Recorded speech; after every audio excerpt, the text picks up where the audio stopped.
श्री स्वामी समर्थ. नमस्कार मित्रांनो. हनुमान जयंतीला गायीला शांतपणे खाऊ घाला, हा चमत्कार छत फाडून टाकेल. हनुमान जयंती हा एक हिंदू सण आहे, जो भगवान हनुमानाचा जन्म साजरा करतो. याशिवाय हिंदू धर्मात भगवान हनुमान हे कलियुगाचे देवता मानले जातात आणि असे मानले जाते की आजही भगवान हनुमान या पृथ्वीवर भौतिकरित्या राहतात. बंधू आणि भगिनींनो, चैत्र पौर्णिमेच्या शुभ दिवशी माता अंजनी आणि वानर राजा केसरी यांच्या पोटी बजरंगबलींचा जन्म झाला. होय, चैत्र महिन्याच्या पौर्णिमेच्या शुभप्रसंगी बजरंगबलीचा जन्म झाला होता. त्यामुळे दरवर्षी चैत्र महिन्याच्या पौर्णिमेच्या दिवशी हनुमान जयंती साजरी केली जाते. भगवान हनुमानाच्या जन्माच्या स्मरणार्थ हनुमान जयंती साजरी केली जाते. हनुमान जयंतीनिमित्त देशभरातील मंदिरांमध्ये विशेष पूजा आणि अभिषेक आयोजित केले जातात. मंदिरे सजवली जात आहेत. यासह ठिकठिकाणी भगवान हनुमानाच्या नावाने भव्य भंडारेही आयोजित केले जातात. याशिवाय भक्त भगवान हनुमानाला भगवान राम आणि संकटमोचन यांचा परमभक्त म्हणून पूजतात. तुम्हाला हे माहीत असेलच, कारण हनुमानजी हे भगवान श्रीरामाचे मोठे भक्त होते. त्याच शास्त्रानुसार संकटमोचन हनुमानजी अजूनही पृथ्वीवर उपस्थित आहेत आणि भक्तांच्या दुःखावर मात करणारी देवता मानली जाते. असे म्हटले जाते की कोणताही भक्त जो खऱ्या अंतकरणाने श्रद्धेने भगवान श्रीराम आणि बजरंगबली यांची स्तुती करतो, त्याला संकट नसते. जीवनातील घटनाही टाळल्या जातात. याशिवाय मित्रांनो, भगवान हनुमान, पवनपुत्र बजरंगबली, संकटमोचन आणि महावीर या नावांनी प्रसिद्ध आहेत.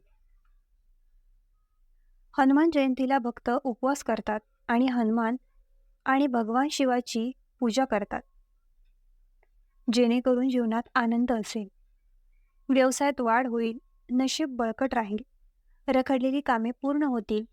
पण हे सगळ्यांच्याच बाबतीत असेल असे नाही. कोणीही केलेली छोटीशी चूक उपवासाचे फळ नष्ट करू शकते. पण बंधू आणि भगिनींनो, आज मी तुम्हाला सांगणार आहे अशा चमत्कारिक आणि प्रभावी गोष्टींबद्दल की जर तुम्ही हनुमान जन्मोत्सवाच्या पवित्र दिवशी कोणालाही न सांगता गुपचूप गायीला खाऊ घातलात, तर माझ्यावर विश्वास ठेवा, तुमच्या आयुष्यातून दुःख आणि वेदनेचे नाव नाहीसे होईल. नशीब तुमच्याबरोबर आकाशात असेल, जहाज पुढे जाईल.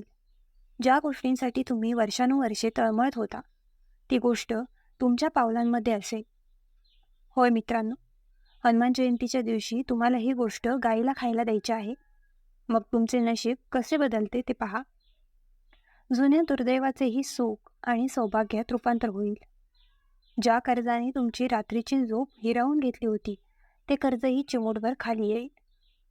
जर तुम्हाला आरोग्याच्या कोणत्याही समस्यांचा सामना करावा लागत असेल, मनात चिंता कायम राहते, मी रात्री झोपत नाही, भीतीदायक स्वप्ने असतात किंवा समस्या काहीही असो, त्यामुळे काळजी करू नका.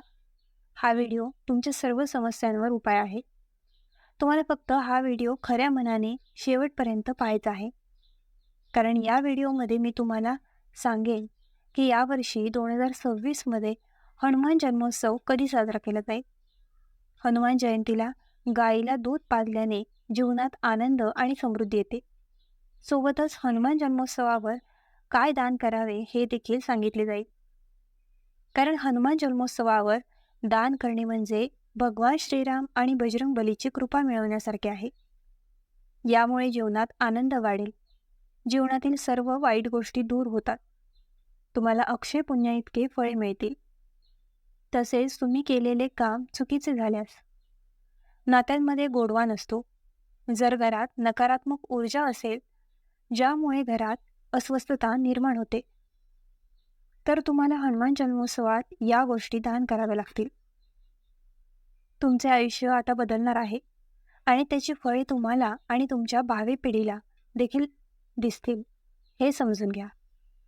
परंतु त्यापूर्वी जर तुम्हाला तुमचे जीवन आनंदी हवे असेल, तुमचे नशीब मजबूत असावे आणि तुमचे कुटुंब समृद्ध असावे असे वाटत असेल, तर भगवान श्री बजरंगबलीजी यांचे आशीर्वाद तुमच्यावर आणि तुमच्या संपूर्ण कुटुंबावर नेहमीच राहतील. हा व्हिडिओ नक्की लाईक करा आणि आमच्या चॅनलला सबस्क्राईब करा. तसेच खऱ्या श्रद्धेच्या भावनेने कमेंट बॉक्समध्ये 3 वेळा जय बजरंगबली लिहून आपला आदर व्यक्त करा. तसेच ही माहिती तुमच्या मित्रांना, भावांना, बहिणींना, वडीलधाऱ्यांनाही द्या, जेणेकरून त्यांनाही ही माहिती कळू शकेल आणि त्यांनाही फायदा होऊ शकेल. तर मित्रांनो, सर्वप्रथम आम्ही तुम्हाला सांगतो, यावर्षी 2026मध्ये हनुमान जन्मोत्सव कधी आहे? प्रार्थना करण्याची शुभ वेळ कोणती आहे? हनुमान जयंतीचे महत्त्व काय? दरवर्षी चैत्र महिन्याच्या पौर्णिमेच्या दिवशी हनुमान जयंती साजरी केली जाते. अशा परिस्थितीत 2026मध्ये चैत्र महिन्याच्या पौर्णिमेची तारीख 1 एप्रिल 2026 रोजी सकाळी 7:06 सुरू होईल आणि ही तारीख 2 एप्रिल रोजी सकाळी 7:41 संपेल. अशा परिस्थितीत उद्याच्या तारखेनुसार हनुमान जन्मोत्सव गुरुवार 2 एप्रिल 2026 रोजी साजरा केला जाईल. त्याचवेळी मित्र हनुमान जन्मोत्सवावर पूजेसाठी सर्वोत्तम वेळेबद्दल बोलतात. 2 एप्रिल रोजी सूर्योदय ते 7:41 पूजेसाठी शुभ वेळ असतील, कारण तोपर्यंत पौर्णिमेची तारीख राहील. अशा परिस्थितीत तुमच्या श्रद्धेनुसार तुम्ही ज्या गोष्टींची आतुरतेने वाट पाहत होता, ती म्हणजे हनुमान जन्मोत्सवाच्या शुभ पवित्र दिवशी कोणालाही न सांगता शांतपणे गाईला खायला देऊन झोपलेले भाग्य चमकते.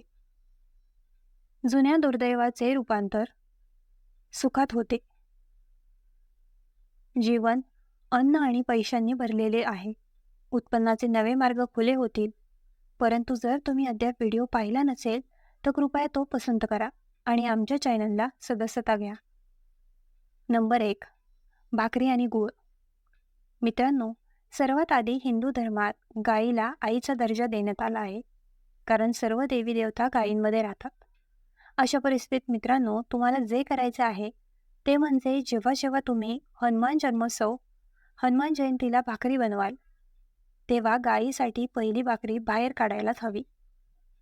दुसरी गोष्ट अशी आहे की जे भक्त गायीसाठी आधी भाकरी काढत नाहीत, तिथे कितीही पूजा केली गेली तरी, कितीही उपाययोजना केल्या गेल्या तरी त्या घरात आनंद आणि शांती राहत नाही. खूप पूजा केल्यानंतरही एखाद्याला दुःख होते. कारण मित्रांनो, शास्त्रात असे म्हटले गेले आहे की जेव्हा जेव्हा भाकरी तयार केली जाते तेव्हा गायीसाठी पहिली भाकरी काढली पाहिजे आणि गायीला खायला दिली पाहिजे. अशा परिस्थितीत मित्रांनो, तुम्हाला आधी भाकरी आणि नंतर गूळ द्यावा लागेल. मग त्या दोघांनाही घेऊन त्यावर 1 किंवा 2 चमचे तूप घाला आणि कोणालाही न सांगता गायीच्या आईला शांतपणे खाऊ घाला. मित्रांनो, एवढे काम केल्यासच जुने वास्तुदोष दूर होतील, पालकांच्या समस्या दूर होतील. यामुळे केवळ व्यक्तीच नव्हे तर संपूर्ण कुटुंबाची रात्रंदिवस प्रगती होईल. क्रमांक 2. होय, भाविकांसाठी पिण्याचे पाणी खूप महत्त्वाचे आहे. याचा वापर प्रामुख्याने स्वयंपाकात केला जातो. या व्यतिरिक्त त्याचे 2 प्रकार आहेत, एक गोड आणि खारट पेय. त्यामुळे हनुमान जयंतीच्या दिवशी तुम्हाला शुद्ध गोड पेय प्यावे लागेल. मग त्यात थोडे गंगाजल आणि वेलदोडे घाला आणि गाईला श्रद्धेने खाऊ घाला. मित्रांनो, असे केल्याने तुमची रात्रभरची झोप, काढून घेतलेले कर्ज हळूहळू कमी होण्यास सुरुवात होईल. संपत्तीमध्ये वाढ होईल. प्रार्थनेचे पूर्ण फळ मिळेल. तसेच तुमची रखडलेली कामे पूर्ण होतील. जर तुमचा दिवस कुठेतरी अडकला असेल तर तो देखील भगवान बजरंगबलीच्या कृपेने सापडेल आणि जीवन आनंदी असेल. पण तुम्ही दारू पीत नाही याची काळजी घ्या. त्या पॅनमध्ये तंबाखूची निवड करू नये. अन्यथा असे केल्याने तुम्ही सद्गुणांऐवजी पापाचे भाग्य व्हाल. तिसरा क्रमांक म्हणजे गूळ आणि चणे. हनुमान जयंतीच्या दिवशी भक्त गायी आणि वासरांची पूजा करतात, कारण हिंदू धर्मात गूळ हे गोडवा, सौभाग्य आणि समृद्धीचे प्रतीक मानले जाते, तर चणे हे शक्ती आणि ऊर्जेचे प्रतीक आहे. अशा परिस्थितीत जेव्हा तुम्ही या दोन्ही गोष्टी एकत्र करून गायीला श्रद्धेने दूध पाजता, तेव्हा ही सेवा थेट सद्गुण देते आणि जीवनात सकारात्मक ऊर्जा आणते. असे मानले जाते की भगवान रामाचा सर्वात मोठा भक्त भगवान हनुमान यामुळे प्रसन्न होतो आणि भक्तांचे दुःख दूर करतो. हा उपाय आर्थिक समस्या, अडथळे आणि मानसिक ताण कमी करण्यासाठी विशेषतः उपयुक्त मानला जातो, ज्यामुळे या समस्या दूर करून घरात माता लक्ष्मीची कृपा देखील आकर्षित होते. चौथा क्रमांक. प्रिय भक्तांनो, मी तुम्हाला सांगितले आहे की हनुमान जयंतीच्या दिवशी केळीचे दान करणे खूप शुभ मानले जाते. परंतु हनुमान जयंतीच्या दिवशी गाईला दूध पाजणे खूप शुभ आणि फायदेशीर मानले जाते. तसे तुम्ही गाईच्या आईला केळी कधीही खाऊ घालू नका. परंतु हनुमान जयंतीच्या दिवशी गाईला दूध पाजणे खूप शुभ आणि फायदेशीर मानले जाते. तसे तुम्ही गाईच्या आईला केळी कधीही खाऊ घालू शकता, पण हनुमान जयंतीच्या दिवशी गाईच्या आईला जे केळीचे फळ दिले जाते ते कधीही वाया जात नाही. उलट पक्षी ते अनेकविध फळे देते आणि असे केल्याने केवळ भगवान हनुमानच नव्हे तर इतर देवी देवता देखील अत्यंत प्रसन्न होतात.